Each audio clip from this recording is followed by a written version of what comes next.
Narsipatnam municipality గౌరవీధి urban ప్రాథమిక ఆరోగ్య కేంద్రం వద్ద స్వస్తి నారీ స్వశక్తి పరివార్ అభియాన్ కార్యక్రమంలో భాగంగా శనివారం ఉచిత వైద్య శిబిరం నిర్వహించారు. వైద్య శిబిరాన్ని మున్సిపల్ కౌన్సిలర్ చింతకాయల పద్మావతి ప్రారంభించారు. ఈ సందర్భంగా ఆమె మాట్లాడుతూ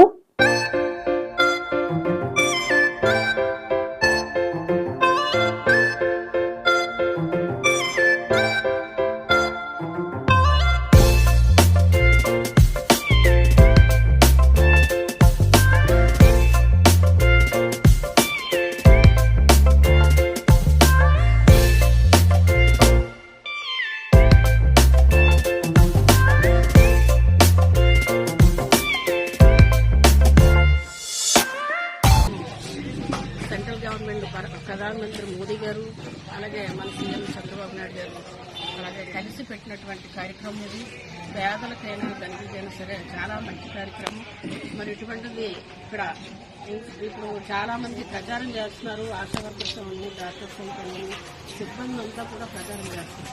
మన నర్సీపట్నంలో అయ్యన్న పాత్రి గారు మరి అలాగే ఏరియా హాస్పిటల్ అవుతేనే అన్ని హాస్పిటల్కి కూడా ఇంటిమేషన్ ఇవ్వాలని చెప్పి పేద ప్రజలకు వైద్య సదుపాయాలు అందించాలని చెప్పి మన స్పీకర్ గారు కూడా కోరడం జరిగింది. మరి అటువంటిది ఈ కార్యక్రమం పెట్టి ఈ అవేర్నెస్ మొన్న 17 దగ్గర నుంచి రేపు అక్టోబర్ 2వ తారీఖు వరకు కూడా ఈ కార్యక్రమం జరపబడుతుంది. మరి అటువంటిది మనం అందరం కూడా దీనికి తోడ్పడాలి. ఇక్కడికి వచ్చినట్టు పేషెంట్లు అయితే తక్కువ మంది ఉన్నారు కాబట్టి ఇక్కడ ఉన్నట్టు ఏఎన్ఎంస్ కానీ అలాగనే ఆశా వర్కర్స్ కానీ మన డాక్టర్స్ కానీ అవేర్నెస్ క్యాంపులు ఆల్రెడీ పెట్టినట్టున్నారు.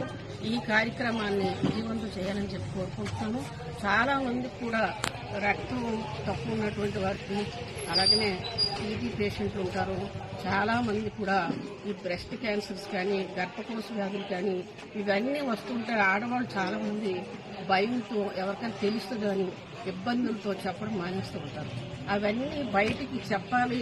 అలాగే అవేర్నెస్ క్యాంపులో మీరు పాల్గొనండి. స్క్రీనింగ్ టెస్టులు ఇవన్నీ చేస్తున్నారు. డాక్టర్సే వైద్య సదుపాయం కూడా కల్పిస్తారని చెప్పి సందర్భంగా తెలియజేసుకుంటున్నాం. చెప్పాలి, జనాల్లో అవేర్నెస్ తీసుకురావాలి, కూడా అటెండ్ అయ్యే విధంగా చేయాలి. రేపు 28వ తారీఖున జరిగింది స్పీకర్ గారి ఆధ్వర్యంలో. మరి అటువంటి ఆ కార్యక్రమానికి మీ ఆశా వర్కర్స్ ఏఎన్ఎంస్ అందరూ కలిపి ఏ వార్డులో పేషెంట్లు ఉన్నారో వారందరినీ అక్కడ తీసుకొస్తే మరి అక్కడ టెస్టులు జరపడం జరుగుతుంది. టెస్టులు చేసేసి వదిలేసే ప్రక్రియ కాదు. మళ్ళీ టెస్ట్ చేసిన తర్వాత రిపోర్ట్స్ వచ్చి రిపోర్ట్స్లో ఏమన్నా ప్రాబ్లం ఉంది అంటే ఆ ప్రాబ్లం రెక్టిఫై చేసి వాళ్లే వైద్య సదుపాయం కూడా కల్పిస్తారని చెప్పి సందర్భంగా తెలియజేసుకుంటున్నాం. ప్రతి ఒక్కరు కూడా క్యాంపు సహకరించండి. ప్రతి ఒక్కరిని దయచేసి ప్రతి ఆడవాళ్ళందరూ ఏమనుకుంటారంటే నా భర్త బాగుండాలి, పిల్లలు బాగుండాలని కోరుకుంటారు తప్ప నా ఆరోగ్యం ఏంటని ఎవరు ఆలోచించరు. మరి ఆ భార్య బాగుంటేనే కుటుంబం బాగుంటుంది. అటువంటిది ప్రతి ఒక్కరు కూడా ఆడవాళ్ళు ఏ లోటుపాటున్నా బ్రెస్ట్లో చిన్న కాయ ఉన్నట్టు కానీ నొప్పి ఉన్నట్టు కానీ ఇటువంటి తెలిసినటువంటి వాళ్ళు చాలా మంది పైకి చెప్పుకోలేక లాస్ట్ దశ వరకు చనిపోవడం జరుగుతుంది. అటువంటి ఆడవాళ్ళు కూడా వచ్చి బయటకు వచ్చి టెస్టులు చేయించుకొని ప్రతి ఒక్కరు కూడా వైద్య సదుపాయాలకు అందుబాటులో ఉండాలని చెప్పి సందర్భంగా కోరుకుంటున్నాం.